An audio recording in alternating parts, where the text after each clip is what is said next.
नमस्कार। तो चलिए बढ़ते हैं अब कहानी में आगे। मौली की शादी अच्छे से हो चुकी थी और अब वक्त था उसकी शादी में हुई साजिश को सामने लाने का। आज मृत्युंजय जी के कहने पर पार्टी के सभी विधायकों, सांसदों और पार्टी के कई कद्दावर नेताओं को इस बैठक में पहुंचने का लेटर काफी पहले भेज दिया गया था और आज वही बैठक पार्टी ऑफिस में शुरू होने वाली थी, जहां सभी समय पर पहुंच गए थे। बैठक मृत्युंजय जी ने बुलाई थी तो किसी का ना पहुंचना तो बनता ही नहीं था। सभी कॉन्फ्रेंस रूम में बैठे हुए थे। अवध जी, सूर्या जी सभी वहां पहुंचे हुए थे कि तभी मृत्युंजय जी भी वहां पहुंच जाते हैं। तो उन्हें देख सभी खड़े हो हाथ जोड़ उनका अभिवादन करते हैं, जिस पर वो भी सभी को हाथ जोड़ बैठने का इशारा कर खुद भी अपनी जगह पर बैठ जाते हैं कि तभी उनके काफी पुराने और पार्टी के बड़े नेता सत्येंद्र जी मृत्युंजय जी से कहते हैं, मृत्युंजय जी, क्या बात है, अचानक ये आपातकालीन बैठक बुलाना, कुछ समझ नहीं पाए हम। सत्येंद्र जी, इसी पर चर्चा के लिए ये बैठक बुलाई गई है कि मुझे भी कुछ समझ नहीं आ पा रहा कि पार्टी के अंदर चल क्या रहा है। सभी विधायकों, सांसदों और नेताओं के मन में क्या चल रहा है। ये पार्टी विकास के कार्यों और लोगों के लिए शुरू की गई थी, लेकिन अब ऐसा लग रहा है कि जैसे फूट पड़ रही है, यहाँ गुटबाजी चल रही है। पार्टी को बंद कर देने के लिए हमारे ही एक निजी कार्यक्रम में उसकी सुरक्षा में सेंध लगा पार्टी अध्यक्ष पर जानलेवा हमला कराया जा रहा है। उन्हें मारने की साजिश रची जा रही है, वो भी अपने ही लोगों के द्वारा। पर ये वहां काफी लोगों के लिए चौंकने वाली खबर थी, जिस पर एक दूसरे नेता मृत्युंजय जी से कहते हैं, लेकिन ये सब कब हुआ? अवध जी पर जानलेवा हमला हो गया और हमें कुछ पता ही नहीं। और किसने करवाया ये हमला?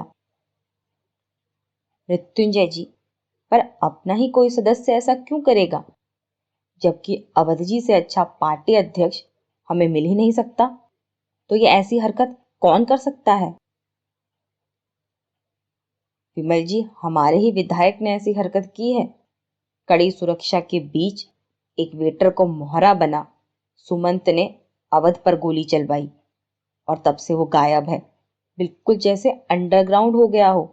और उसका साथी वेटर खुद कह रहा था कि अवध को जान से मारने के लिए ही उसे भेजा गया था, क्योंकि यहाँ कई लोग ऐसे हैं जो नहीं चाहते कि अवध पार्टी अध्यक्ष रहे।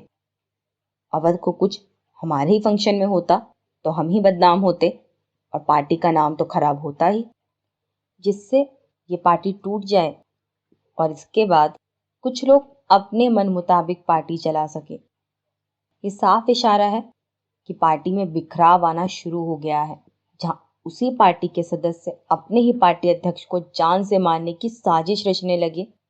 इसका यही मतलब है कि सब खुश नहीं है। आज मैं उन नाखुश लोगों के लिए ही यहाँ आया हूँ।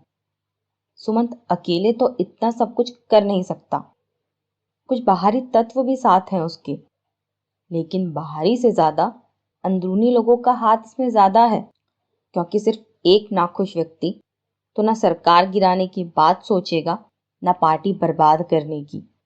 तो आज उन्हीं नाखुश लोगों से मिलना चाहता हूं मैं, तो जिसको जो समस्याएं हैं आज खुलकर कह सकता है।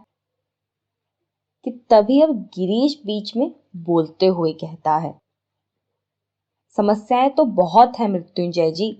हाँ, पार्टी के कई लोग नाखुश हैं कई बातों पर, लेकिन आपके सामने खुलकर किस तरह कहें, क्योंकि नाखुश होने की एक बड़ी वजह तो आपका खुद का पोता है। तो क्या आप उसके खिलाफ कुछ सुन पाएंगे? और क्या उसके गलत साबित होने पर उसके खिलाफ भी एक्शन लिया जाएगा? गिरीश जानकर अधिराज को देखते हुए कहता है, पर वो बिल्कुल शांत बैठा था, वो देख भी नहीं रहा था उसकी ओर। पर तभी अब मृत्युंजय जी उससे कहते हैं, गिरीश ये पार्टी ऑफिस है, मेरी हवेली नहीं। और यहाँ ये बैठक पार्टी के अंदर आते बिखराव को जानने के लिए है, मेरे पारिवारिक मसलों को सुलझाने के लिए नहीं। यहाँ अधिराज सूर्यवंशी सिर्फ इस पार्टी का एमपी नजर आ रहा है मुझे, बाकी यहाँ मेरे इसके अलावा उससे कोई रिश्ता नहीं है। ठीक है, अगर ऐसी बात है तो ये क्यों हर बात पर अपनी मनमर्जी सब पर थोपता है? किसे क्या करना है, कैसे करना है, ये सब बातें अधिराज को क्यों जाननी है? कोई विधायक कैसे अपना काम कर रहा है, कहाँ फंड किस तरह लगा रहा है, इन बातों का अधिराज को जानना क्यों जरूरी है? जो अपने क्षेत्र से जीता है वो अपने क्षेत्र को जानता है, किस तरह क्या वहां विकास कार्य होंगे, लोगों से क्या बात होगी। इन बातों पर अधिराज को बोलने का क्या हक है? हर कोई अपना काम बखूबी कर रहा है, जिसका फीडबैक सीएम साहब ले सकते हैं, लेकिन इसे हर बात क्यों जाननी है? क्या ये खुद को अगला भावी सीएम समझने लगा है? हर और पार्टी में, प्रदेश में, यहाँ तक कि राज्य में भी यही चर्चे हैं कि हमारी पार्टी से अगला सीएम उम्मीदवार अधिराज सूर्यवंशी ही होगा। क्या इसके अलावा पार्टी में कोई इस पद के काबिल दूसरा उम्मीदवार नहीं है? पार्टी में एक से बढ़कर एक काबिल लोग हैं, लेकिन नाम सिर्फ अधिराज का दर्ज किया जाता है। क्या ये भेदभाव नहीं है? क्योंकि अधिराज इस पार्टी के संस्थापक का पोता है तो उसके पास सारे एडवांटेज हैं, और बाकी जो मेहनत कर रहे हैं वो बेवकूफ हैं। जब एक इंडिविजुअल इंसान को ही सारी पावर मिली है तो पार्टी की जरूरत ही क्या है? हर कोई अपने क्षेत्र में मेहनत कर रहा है, लेकिन सबकी मेहनत का फल सिर्फ अधिराज को ही क्यों मिले? पूरी सत्ता उसी के हाथों क्यों चले? यहाँ तो खुद पार्टी का बिखराव पार्टी के अंदर से और किसी की बेवजह की अकड़ से हो रहा है। तो बताइए, पार्टी कैसे एक मत होकर चलेगी जब सब कुछ सिर्फ एक इंसान कंट्रोल कर रहा है? उसके लिए उसकी सीमा निर्धारित क्यों नहीं है? इस बात को हम कहाँ रखें? हम भी फ्रस्ट्रेट होते हैं सिर्फ एक ही नाम को चारों ओर पार्टी में घूमता देख। यही सबसे बड़ी समस्या है हमारी। तो इसे कैसे दूर किया जाए? अब इसका हल आप ही निकाल सकते हैं, वरना पार्टी का बिखराव तय है। गिरीश के ये कहते ही पार्टी के ही कुछ और लोग भी टेबल बजा उसे अपना समर्थन देते हैं। तो अधिराज गिरीश और बाकी उसके सपोर्टर्स को देख रहा था, लेकिन गिरीश के चेहरे पर एक जीत वाली मुस्कुराहट थी। पर अवध जी गिरीश का ये रूप देख हैरान थे। जो कभी अधिराज के साथ इस राज्य को विकसित करने का विजन बनाता था, आज वही उसके सामने खड़ा था। और शायद यही राजनीति है कि यहाँ कोई किसी का अपना नहीं। पर अब तभी मृत्युंजय जी उसे देखते हुए कहते हैं, काफी गंभीर आरोप है तुम्हारे अधिराज को लेकर। अगर ये सच में आप सभी के कामों में दखलंदाजी करता है तो इसके खिलाफ जरूर एक्शन लिया जाएगा, और मैं खुद जांच कमेटी बैठाऊंगा। और अगर अधिराज दोषी करार हुआ तो उन्हें उसी वक्त पार्टी से निष्कासित किया जाए, ये मैं खुद सुनिश्चित करूंगा। क्योंकि अगर कोई भी सदस्य किसी दूसरे के कार्य में दखलंदाजी करेगा तो उसके लिए हमारी इस पार्टी में कोई जगह नहीं। अवध, बनाओ एक कमेटी, हर विधायक, हर सांसद से रिपोर्ट मांगो कि किस तरह अधिराज उनके कार्य क्षेत्र में दखल दे रहा है।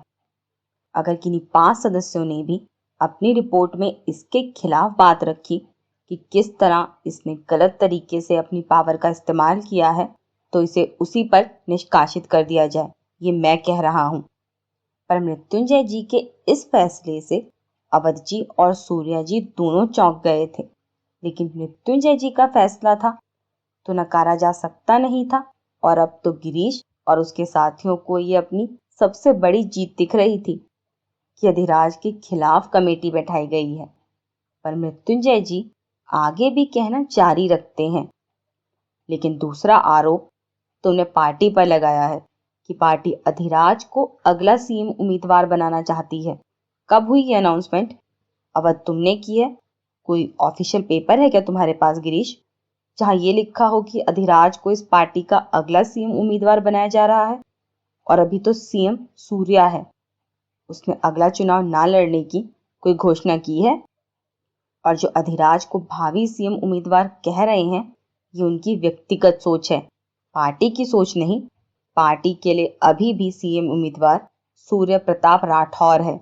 अगर वो अगले चुनाव में खड़ा होना नहीं चाहता, तब पार्टी नए उम्मीदवार का नाम सुनिश्चित करेगी और हर दायरे को देखते हुए जो सबसे बेहतरीन उम्मीदवार होगा, जिसके साथ पार्टी को अपनी जीत दिखेगी, उसे ही उम्मीदवार घोषित किया जाएगा। अधिराज कितना काबिल है, ये उसे भी सबकी ही तरह साबित करना होगा। सीएम पद कोई थाली में परोसा लड्डू नहीं है जो किसी के भी सामने परोस दिया जाए। जो काबिल होगा, कुर्सी का उम्मीदवार वही होगा।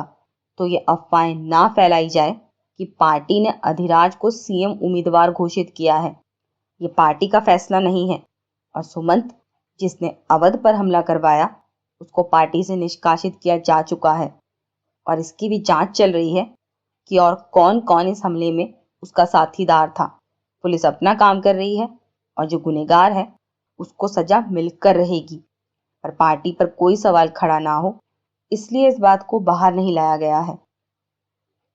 लेकिन आज एक बात मैं बहुत साफ कर देना चाहता हूँ कि ये पार्टी मैंने सिर्फ लोगों के विकास के लिए शुरू की थी, क्योंकि सत्ता में आकर ही हम लोगों के लिए वो कर सकते हैं जो अकेले नहीं कर सकते। पर यहाँ अब मुझे सिर्फ सत्ता का लालच नजर आने लगा है। लोगों को भूल खुद की जेबें किस तरह भरी जाए, इस बात को तवज्जो दी जा रही है। आज ये सिर्फ आखिरी चेतावनी दे रहा हूं मैं कि अगर जनता ने जो पद आप सभी को दिए हैं, उनका उनसे ज्यादा अगर अपने लिए इस्तेमाल किया गया, तो उनके लिए इस पार्टी के दरवाजे हमेशा हमेशा के लिए बंद हो जाएंगे।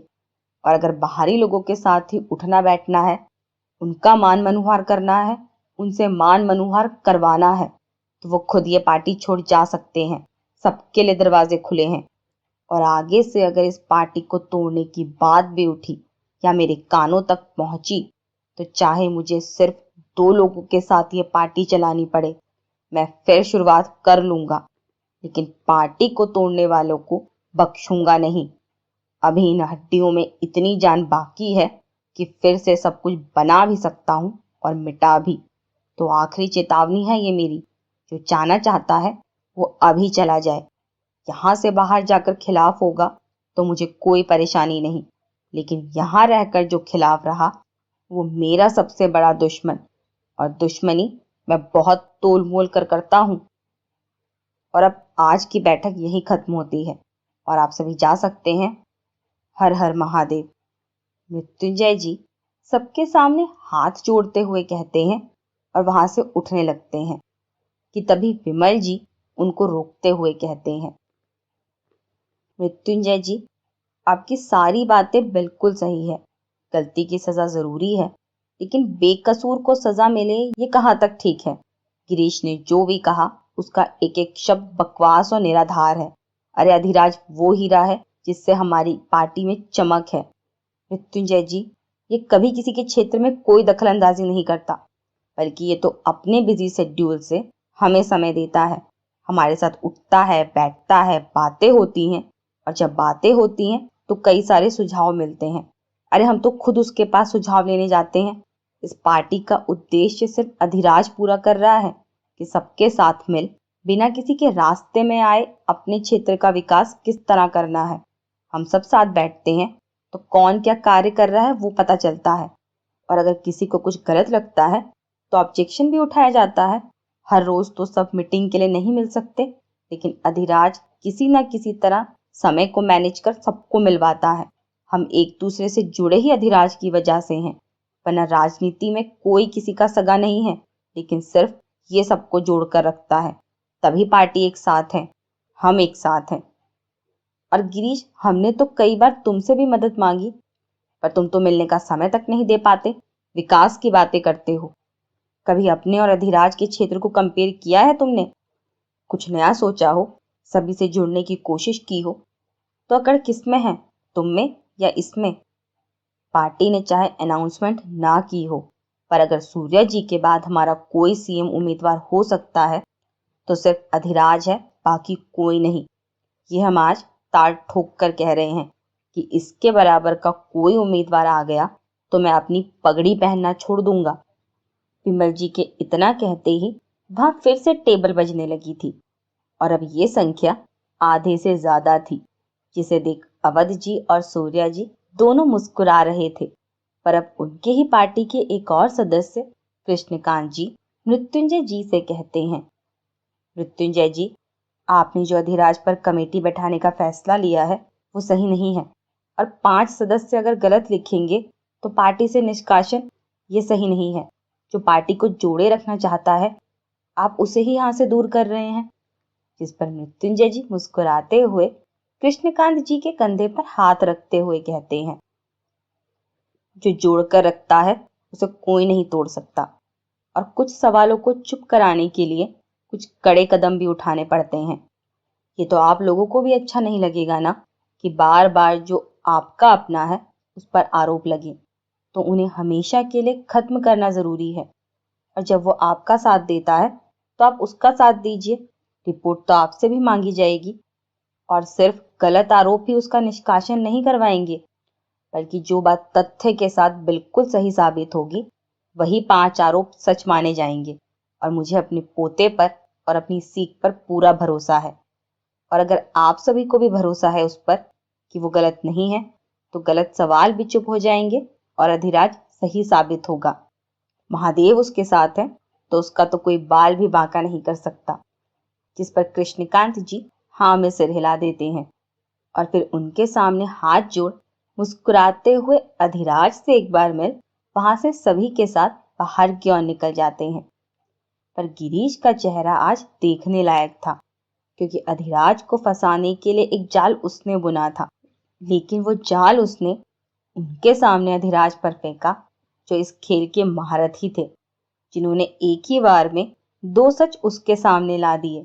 एक तो अधिराज के अलावा कोई दूसरा सीएम उम्मीदवार हो ही नहीं सकता, और जो शिकायती पत्र उसने भेजे थे इस कमेटी की रिपोर्ट के आने के बाद वो भी रद्दी हो जाने वाले थे, क्योंकि वो जिसको छुपाकर अपना ब्रह्मास्त्र बनाना चाहता था, अब उसी छुपी साजिश को मृत्युंजय जी ने सबके सामने लाकर एक झटके में खत्म कर दिया था।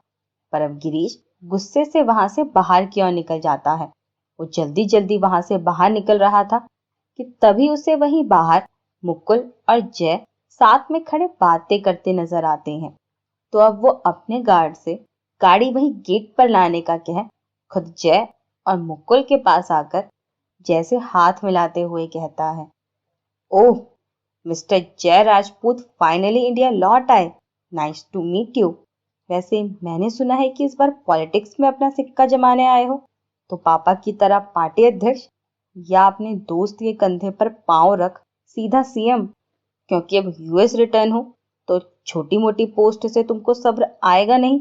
तो इस बार क्या बड़ा करने वाले हो, या अभी दोस्त के साथ बैठकर डिसाइड नहीं किया, या कहीं दोस्ती दोस्ती में अपने दोस्त को धोखा देने तो नहीं आए कि दोस्त को धक्का दे खुद अपनी जगह बना लूं। ये इरादे तो नहीं है तुम्हारे। जिस पर जय मुस्कुराते हुए उसे जवाब देते हुए कहता है, अपनी सोच क्यों सबको बता बताकर अपना ही नुकसान कर रहे हो। लगता है तुम्हारी यही प्लानिंग है, जिसे दूसरों पर थोपना काफी पसंद है तुम्हें। पुराना शौक है शायद। और मैं यहाँ क्या करने आया हूँ क्या नहीं, ये तुम्हें जल्द पता चल जाएगा, क्योंकि मेरे आने से कईयों की लॉन्ग टाइम के लिए छुट्टी होने वाली है। तो बी पेशेंस, सब पता चलेगा यार। अभी तो आया ही हूँ, अभी थोड़ा चिल करने दे, फिर लोगों को अपने इरादे बताऊंगा भी और दिखाऊंगा भी। And same here, nice to meet you. जय इतना कह उसके कंधे को थपथपाता है, तो गिरीश गुस्से से उसका हाथ झटक अपनी गाड़ी में जाकर बैठ उसे घूरते हुए वहां से चला जाता है। तो जय और मुकुल दोनों हंसने लगते हैं। दादा साहब अभी कुछ देर वहीं अवध जी और सूर्या जी के साथ रुकने वाले थे, पर अधिराज वहां से बाहर आ गया था, क्योंकि वो जानता था कि जय बाहर ही खड़ा है और वो उसके साथ हवेली जाने वाला था, क्योंकि पार्टी वाले दिन जो हुआ उसके बाद वो किसी से भी नहीं मिल पाया था। अधिराज से भी वो अच्छे से आज ही मिल पाया था, तो दोनों वहीं से साथ में ही घर चलने की बात कहते हैं। दोनों अधिराज की गाड़ी से ही घर जाने वाले थे। मुकुल भी उनके साथ था। अधिराज और जय पीछे बैठे थे और मुकुल आगे। गाड़ी निकल गई थी तो जय अधिराज से कहता है, अभी गिरीश मिला था बाहर, तेवर कुछ ज्यादा ही बदल गए उसके। मतलब बात करने का ढंग ही बदला हुआ था। बात क्या, वो खुद ही बदल गया है। सत्ता के लालच में पागल हो गया है। जिसको हमने अपना सबसे खास दोस्त समझा, वही हमारी पीठ पर वार कर गया। हम सोच नहीं सकते थे जय कि गिरीश इस तरह अपना रंग बदलेगा। आज वो अंदर मीटिंग में बैठा सिर्फ हमारे खिलाफ जहर उगल रहा था। हम कॉलेज के दिनों से राजनीति में साथ हैं। कभी साथ में हमने राज्य की उन्नति के सपने देखे थे, विजन बनाए थे। लेकिन आज उसकी बातें सुन ऐसा लगा कि जैसे वो बोल नहीं रहा बल्कि हमें डस रहा हो। पर ठीक है, अगर अब उसे दुश्मन ही करनी है तो वो भी हम शिद्दत से निभाएंगे। अगर वो मनमानी कर रहा है तो हम उसे दिखाएंगे कि असली मनमानी होती क्या है। अधिराज कुछ गुस्से में कह रहा था तो जय उसके कंधे पर हाथ रखते हुए कहता है, जो करेगा बहुत संभल कर करना, क्योंकि आज उसकी बातों और नजरों में एक अजीब सी होड़ का पागलपन देखा मैंने। तो सतर्क रहना, वरना तू जो करेगा सोच समझ कर ही करेगा। और वो ब्रिजमोहन और उसका बेटा, कुछ पता चला उनका यही है या भाग गए? पता नहीं, फिर मुलाकात नहीं हुई, लेकिन पुलिस ढूंढ रही है उसे, क्योंकि अवध काका के ऊपर जो हमला हुआ उसमें उसका भी नाम शामिल है। पर तुझे भी हम यही एडवाइस देंगे कि केयरफुल रहना, क्योंकि अभी किसी का कुछ भरोसा नहीं। लेकिन आज फिर तुझे मुस्कुराता देख अच्छा लग रहा है।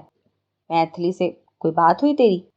जिस पर जय हंसते हुए कहता है, मैथिली से बात, उससे बात करूंगा ना तो वो बात बाद में करेगी। मुझे महादेव से मिलवाने की तैयारी पहले कर देगी। जिसके लिए वो अच्छी है तो प्यार की मूर्त है, और जिसके लिए बुरी है तो काली बनने में वक्त नहीं लगता उसे। काफी अच्छे से जानता है तू मैथिली को। आज का तो पता नहीं, हाँ कुछ साल पहले तक बहुत अच्छे से जानता था। लेकिन परसों जो मैंने उसका रूप देखा वो मेरे लिए भी अनएक्सपेक्टेड था। मैं जिस मैथिली को जानता था वो बस हंसती थी और हंसाती थी। कितनी भी सीरियस सिचुएशन हो जाए मैंने उसे कभी परेशान नहीं देखा, और ना किसी को वो परेशान रहने देती थी। शायद अब तक की लाइफ में तेरे बाद जो मुझे सबसे अच्छी दोस्त मिली थी वो मैथिली थी। तभी तो उस दिन उसके मुझे पहचानने से मना करने पर मैं इतना कुछ बोल गया। जब उसे शेखर के साथ देखा तो शॉकिंग था वो मोमेंट मेरे लिए। लगा था कि जैसे ही वो मुझे देखेगी तो हमेशा की तरह खुशी से चहकते हुए गले लग जाएगी। लेकिन उसने साफ इनकार कर दिया कि वो जानती ही नहीं मुझे। और ये बात बहुत चुभी थी मुझे, क्योंकि उससे ये एक्सपेक्ट नहीं किया था। पर उसने मुझसे भी जो एक्सपेक्ट नहीं किया था मैं वो कर गया। मैं अमेरिका जाने के बाद सिर्फ एक उसके कॉल का वेट करता था। उसका जो नंबर मेरे पास था वो फिर कभी लगा नहीं। पर पता नहीं क्यों, लेकिन कभी कभी खाली बैठे बहुत याद आती थी वो। ये जानता था कि उदयपुर में रहती है, लेकिन कहाँ ये कभी पूछने का मौका ही नहीं मिला, क्योंकि अगर ज्यादा पूछता तो वो समझ जाती कि मेरा भी कोई कनेक्शन है उदयपुर से। और मैं किसी को अपना बैकग्राउंड पता नहीं चलने देना चाहता था। एक सिंपल लाइफ चाहता था। तभी मैथिली से दोस्ती हो पाई, मिलन से मिलना हुआ, और दोनों को ही मैं एक जिंदगी भर का घाव दे गया। लेकिन कल मैथिली के पापा भूषण अंकल से मिलना हुआ। मैं नहीं चाहता था कि मैथिली कॉलेज छोड़े, तो मैं उसका रेजिग्नेशन एक्सेप्ट नहीं कर रहा था। लेकिन यही मेरी सबसे बड़ी गलती थी कि मुझे भूषण अंकल से मिलकर रियलाइज हुआ कि मैं कितना गलत कर रहा हूँ। और सच में मैं उसे सिर्फ अपनी जिद में अपने आसपास रखना चाहता था, जिससे वो कभी माफ नहीं करती मुझे। लेकिन अगर मैं कोशिश करूंगा उसके उन जख्मों को भरने की जो मैंने दिए हैं, तो कभी ना कभी तो उसे मेरे एफर्ट्स नजर आएंगे और वो मुझे माफ करेगी। मुझे मिलन से भी मिलना है, लेकिन हिम्मत ही नहीं हो रही। जब मैथिली का रिएक्शन मैं नहीं सह पाया तो यार मिलन का कैसे सहूंगा। तो इसलिए खुद को थोड़ा पॉजिटिव रख रहा हूँ कि किसी तरह मिलन से मिलने की हिम्मत जुटा पाऊं। डोंट वरी, सब ठीक होगा। महादेव पर भरोसा रख, वो कुछ गलत नहीं होने देंगे। जिस पर जय मुस्कुराते हुए हाँ में सिर हिला देता है, तो अधिराज भी उसके कंधे पर हाथ रख मुस्कुरा देता है। जहां वो दोनों हवेली पहुंच गए थे, पर सभी नाराज अभी भी थे वहां उससे। आज उस दिन के बाद त्रिशा भी घर आई हुई थी, साक्षी भी उसके साथ थी। जहां त्रिशा जब से वहां आई थी सबको मना ही रही थी कि उसे उसकी गलती के लिए इस बार माफ कर दें सब। उससे जो हुआ सब अनजाने में हुआ, एक नादानी हो गई उससे। लेकिन क्या सच में यह नादानी थी कि किसी की पूरी जिंदगी तबाह कर दी और उसे नादानी का नाम दे दिया गया। पर ये त्रिशा का कब तक चलने वाला था कि हर बार गलती कर उसे नादानी का नाम दे देना, ये कोई नहीं जानता था। लेकिन अधिराज का क्या फैसला था उसे लेकर? क्या अभी भी वो उसे मौका देने वाला था, या इस बार कुछ और ही फैसला था अधिराज का? क्योंकि वो उसे भी सबकी ही तरह इमोशनल बातें कर मैनिपुलेट कर रही थी और अधिराज सुन रहा था उसकी हर बात। लेकिन उसके दिमाग में क्या चल रहा था ये तो सिर्फ वही जानता था।